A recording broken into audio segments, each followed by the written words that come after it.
Hello, Westside. I am super excited to be with you guys this morning. However, I got to start with what I hope is not too tough of a question. But my question for you is, are you lazy? If someone were to, did I hear an absolutely about there? If someone were to call you lazy, many of you would emphatically deny it. If anything, you work too hard, right? Others, though, proudly wear the lazy badge of honor. You make rest a high priority, or you're just super efficient. But face it, for some of us, we're just plain lazy. We live in a time and place where laziness has been made an art form. We celebrate it and find new ways to top each other when it comes to not working. This week, as I was busy not being as productive as I probably should have been, I ran into a post about people who have taken laziness to the next level. So I want to share a few of the images that I found. First one hit home with daylight savings time last week. I don't know if you can see it there, but rather than changing the time, they just said, just take away an hour. That's good enough. That'll last us for 6 months. Maybe that's your clocks at home. Maybe that's an ingenious idea, and you're like, hey, now I don't have to do it anymore. In the Midwest, we know this next one all too well. If that is your car after it snows, seriously, that is impressive. The fact that they have not yet hit something is pretty crazy. And escalators are great. They're quicker and more efficient, but not when the line is 30 people long for the escalator and the stairs are free. That is laziness en masse. And doesn't this defeat the purpose of going to the gym? When you need an escalator to take you to where you pay to work out, something might be a little off. And if laziness could be epic, this has to be it. It's as if one bird said, you know what? I could glide gracefully through the air, but why don't you do it for me instead? Now, this one was just offensive to me. This is not lazy. This is efficient. I do this several times a month. This is not lazy. Speaking of efficient, I think this is genius. I think I need to get a flagpole in my yard just to try this one. Now, this next one may hit a little too close to home, so you do not need to give someone next to you a dirty look. If this is them, they know it's them, and they probably don't care. You don't have to call them out. But last but not least, the award for the most work done to not do any work at all has to go to this guy. The amount of work he had to do to take a picture, print a picture, find himself a chair, and if you look really closely, the store is not even open. It's closed. So I don't know if he fell asleep or what. But looking at that picture, I can't help but be reminded, if you're a Seinfeld fan, you may remember George Costanza and the lengths he went to build his napping desk. It is amazing what people will do to not work. Whether you consider yourself an amateur in the laziness game, or you would rival some of these lazy all-stars, many of us have a love-hate or hate-hate relationship with work. During the first 2 weeks of our Under the Influence series, we've talked about hypocritical people. We've talked about foolish people. Today, as we dive into week 3, we're going to talk about lazy people. The Bible clearly says we should be careful about surrounding ourselves with lazy people. 2 Thessalonians 3:6 says, "In the name of the Lord Jesus Christ, we command you, brothers and sisters, to keep away from every believer who is idle." It's wise for us to examine who we are surrounding ourselves with because, like we've seen the last few weeks, our relationships have the power to determine the trajectory of our lives. But before we start pointing the finger at others, I think it's important that we look inward. I've asked it a few minutes ago, but I want to ask again, are you lazy? Some of you have been tracking with me on this message from the beginning.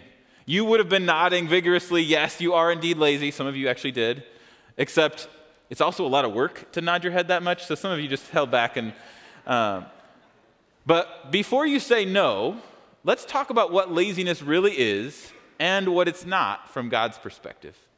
When we think of laziness, we often think of an unmotivated teenager or 20-something, sleeping until 2, staying in their pajamas all day, taking selfies, or playing video games and eating Cheetos. But in reality, you could stay busy all day, and still be lazy at heart. One way I've seen laziness defined is this: laziness is selfish time spent in violation of God's command. It's self-absorption and idleness when we're called to work. Laziness might mean a full schedule, but it's filled with unproductive and destructive things. You might feel like the 2 hours your family member spends playing on the Xbox is lazy, but at the end of the day, is your 2 hours on Facebook any more productive? If you're honest, how much time have you spent on Candy Crush or the latest game on your phone, or working on your crossword puzzle? What are you actively putting your time into that leads you further away from God? What unhealthy relationship are you nurturing? What bad habit is leading towards destructive tendencies? What distraction is keeping you from what's really important? Laziness can also mean doing nothing when God wants you to do something. James 4:17 says it plainly: if anyone then knows the good they ought to do and doesn't do it, it's a sin for them.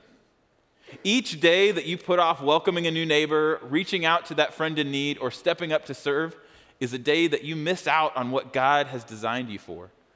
Most people are busy, but busyness is not the opposite of laziness. Busyness is not the goal. Everyone's schedule feels full, but not everything on your schedule is productive. Not everything is good. Is there something big you know you need to do that you've been putting off? A crucial conversation, a big step at work, a relationship that needs reconciliation? Choosing not to do something that you know you should do is likely some version of laziness.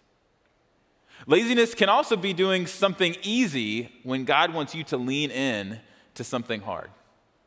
Are you saying the least amount possible to get you through a hard conversation? Or filling your schedule with little things to keep your mind off the most important thing?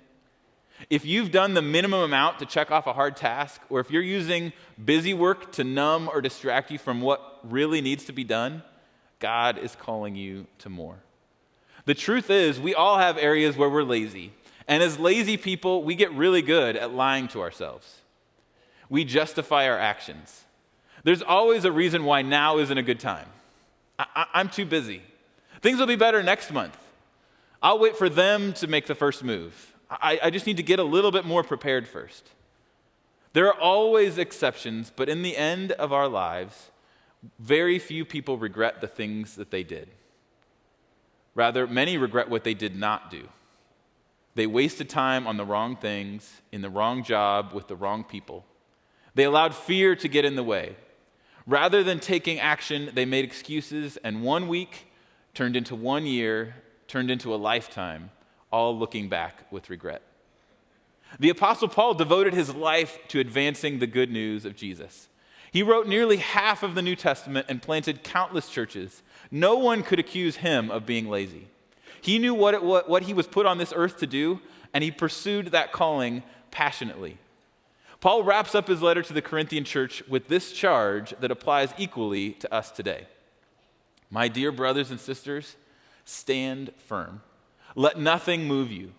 Always give yourselves fully to the work of the Lord, because you know that your labor in the Lord is not in vain.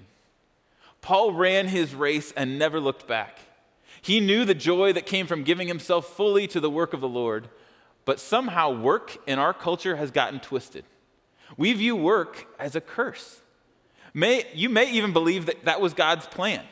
After all, after the fall in Genesis chapter 3, God told Adam, "Cursed is the ground because of you.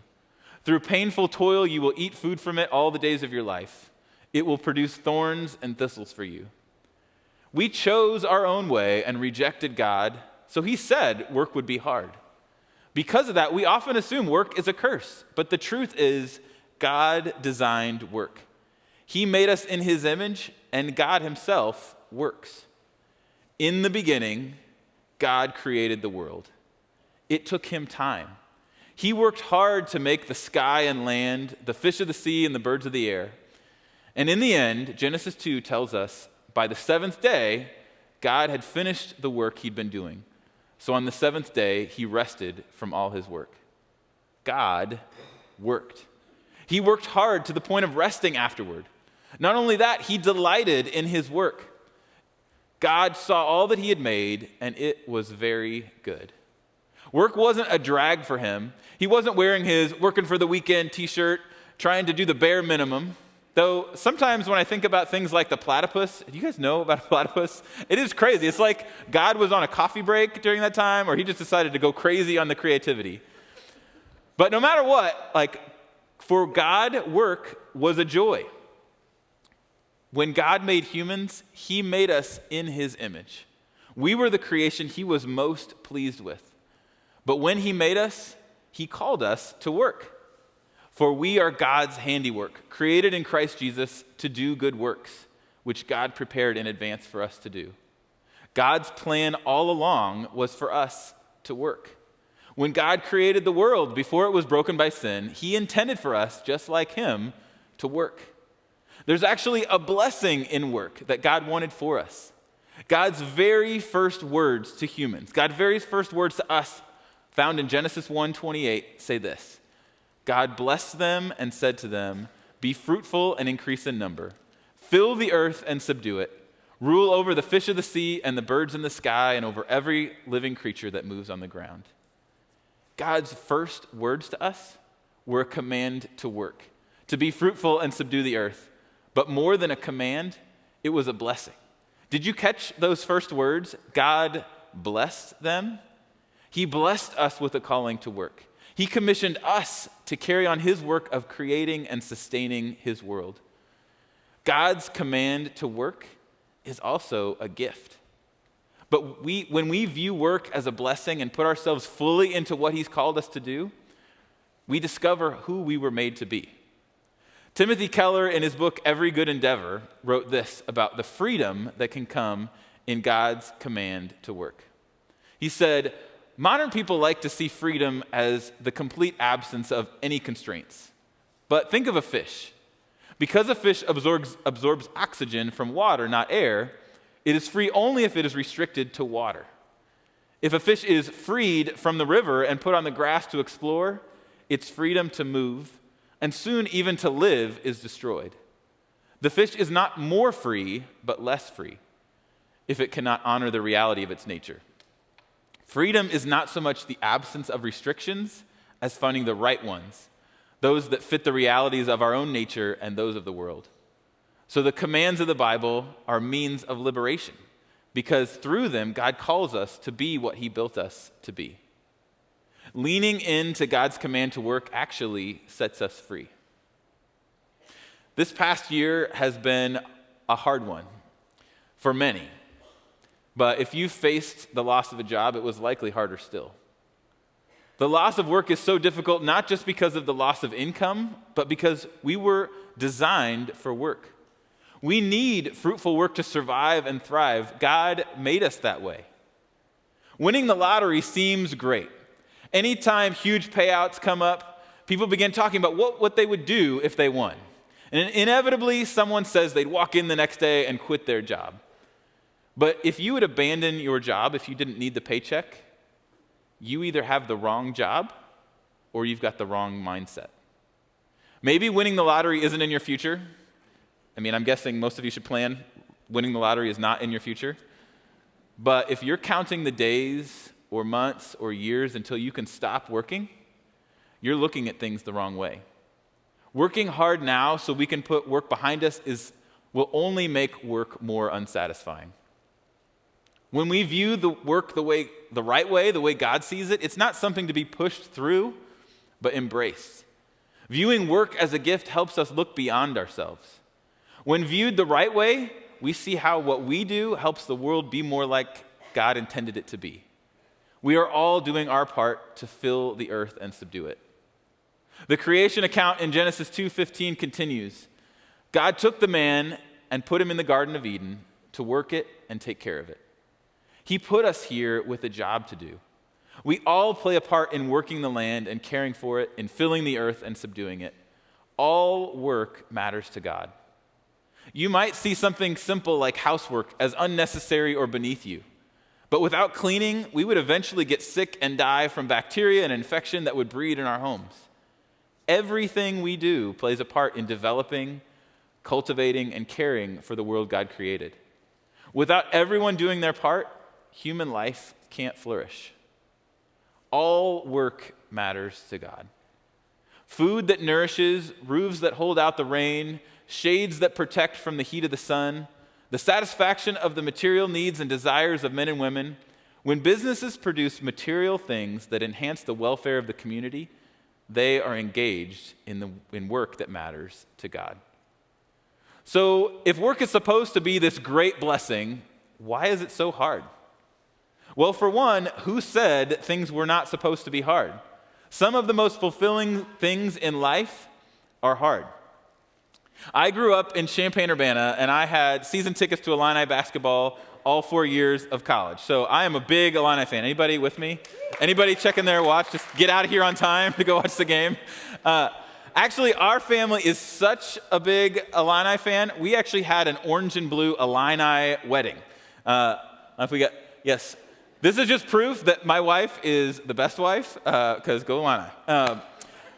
But if you have been following along this year, it has been an incredible season, especially the last few weeks.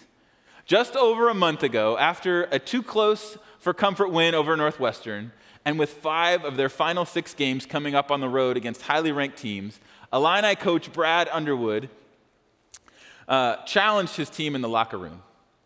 "Give me the hardest path," he yelled. "It took me 26 years to become a head coach.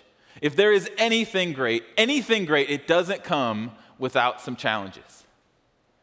If you think back on your life, I bet some of the greatest moments have come when you took the hardest path. Our culture today has so embraced comfort that we think things are better if they're easy.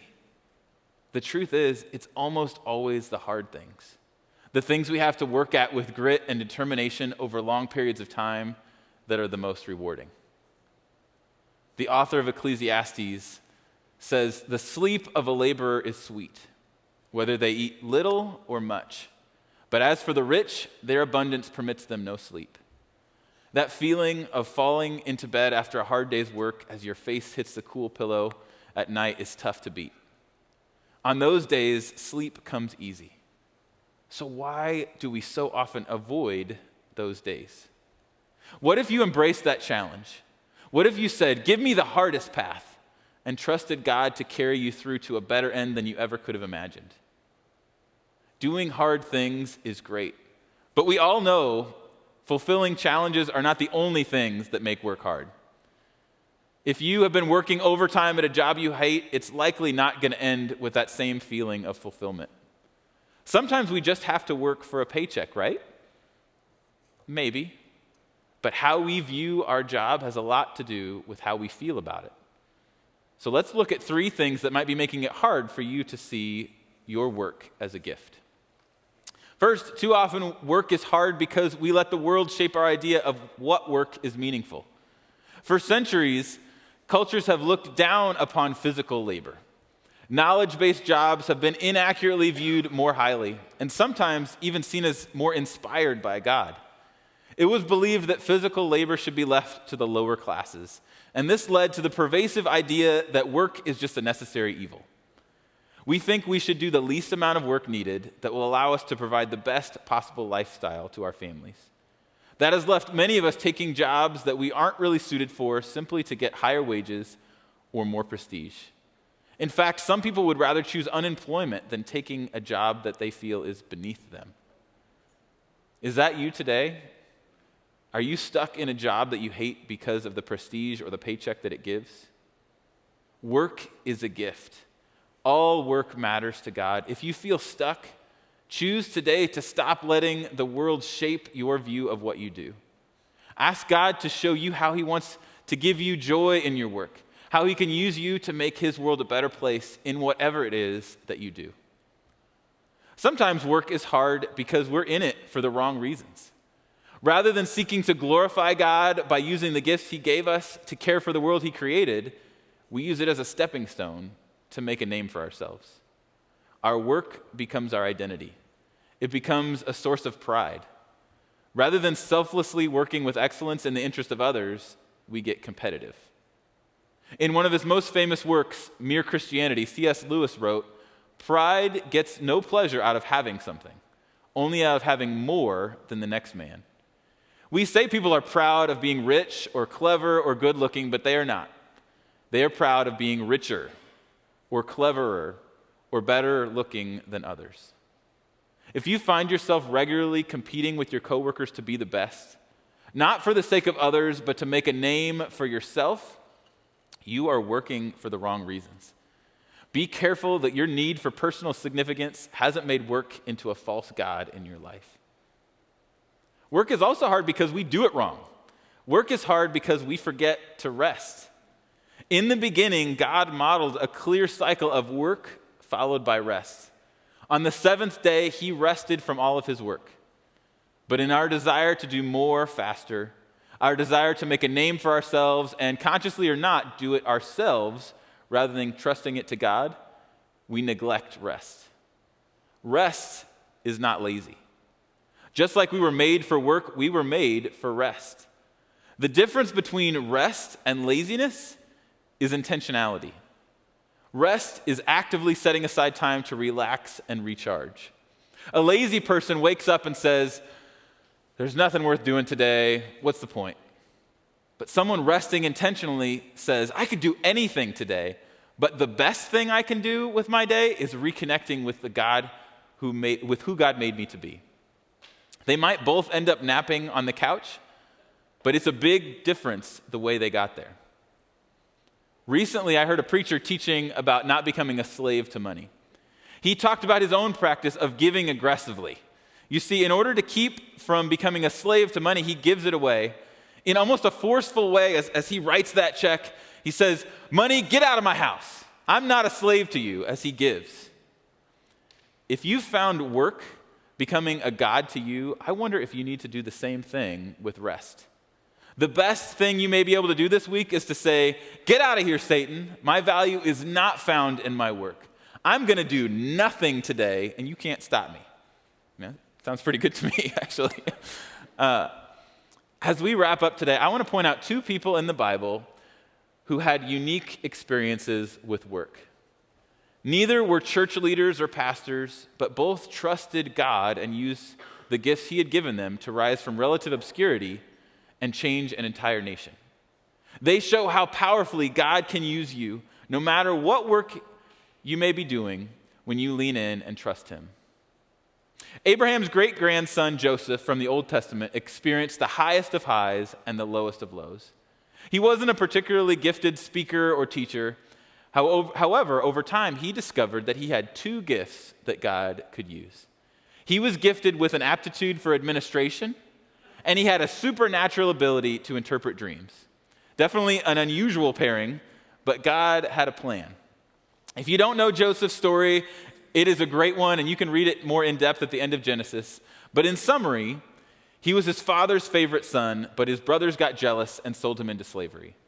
As a slave, he worked hard and gained his master's respect to the point that he was entrusted with the entire household. But his master's wife liked Joseph a little too much, and when he didn't reciprocate, she made a false accusation and had him thrown into prison. He was stuck in prison for years, but even there, he found ways to use his gifts until eventually he was called before the Pharaoh to interpret Pharaoh's dreams. While he was there, he gave Pharaoh some wise counsel, and in that moment, he was elevated to second in command over all of Egypt. God didn't anoint Joseph king or even make him a great preacher or leader, but God did give him his own unique gifts. Joseph could have looked at his situation, sold into slavery by his own family, wrongfully imprisoned for being a man of integrity, and he could have given up. I imagine a new slave starts at the bottom doing the worst jobs imaginable. But Joseph chose to continue trusting God. He worked hard at whatever he did. And as he did, people noticed, and God blessed him.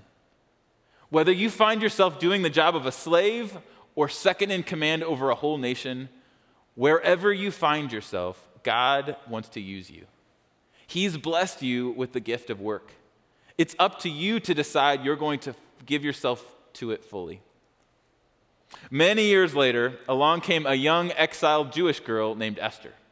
Her beauty made her stand out So when the king was looking for a new wife, Esther, along with many other girls, was rounded up to join the king's harem. Eventually, the time came for her night with the king. That night, she pleased the king so much that he chose her to be the new queen. Later, a plot is uncovered by one of the king's advisors to kill all of the Jews. Esther gets word about the plot and has to make a decision. Does she go to the king to stop the plot and risk her own life, or does she remain quiet? Esther rose to a very high position as queen. She lived in the palace, but it's possible that she regretted how she'd gotten there. Yes, she'd been wise as she got her training, and she made friends wherever she went. She'd certainly worked hard to get where she was, but she'd also made herself subservient to a foreign king. She'd allowed herself to fit in with foreign customs, likely abandoning some of her Jewish heritage. She found herself living in the palace, but she'd slept with a man prior to marriage. She likely had regrets. Do you find yourself living in the palace? Maybe you're high up at work, or you're living with privilege. Maybe, like Esther, you've had to live in the gray area with some of your business deals, or you have regrets about how you got here. Whatever led you to this position, you are in the palace now. So what will you do? Will you sit back in comfort, or will you stand up, trust God, and do the right thing? Esther's uncle sent word to her about the plot and pointed out her position in the palace. Do not think because you are in the king's house, you alone of all the Jews will escape. For if you remain silent at this time, relief and deliverance for the Jews will arise from another place. But you and your father's family will perish.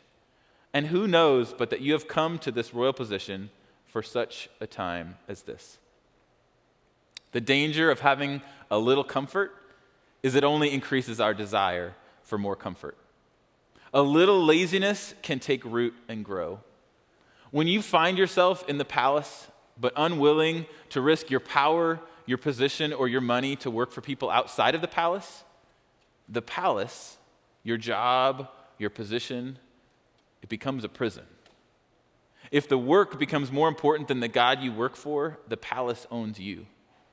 Who knows if you have come to your position for such a time as this? Jesus left the ultimate palace for you. He was literally God in heaven, but his work wasn't done. He gave up his place in the palace for nails on a cross.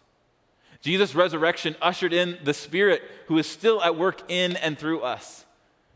So will you let him work through you? There are all kinds of ways that people look to serve God at work.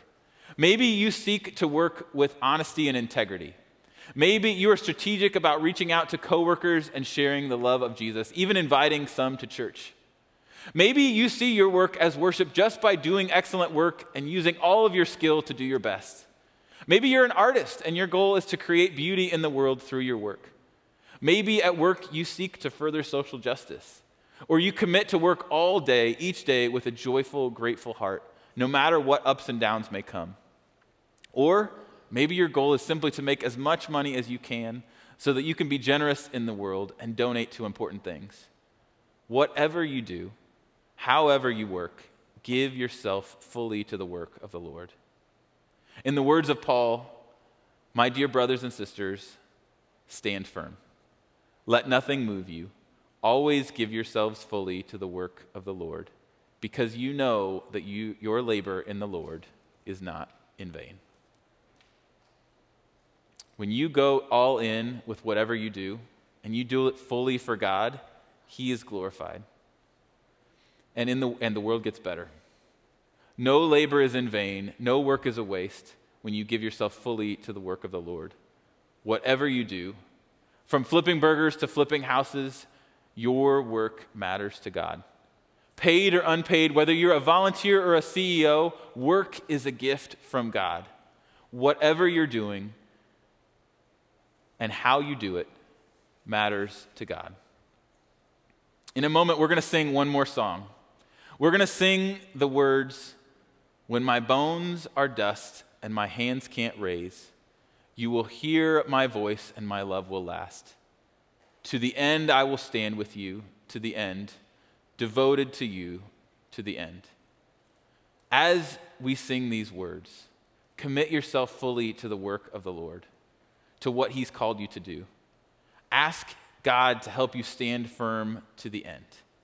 Ask him to make it clear how he's calling you to stand for him this week. And ask him to give you the courage and strength to do the hard thing and embrace the specific gift of work that he's given to you.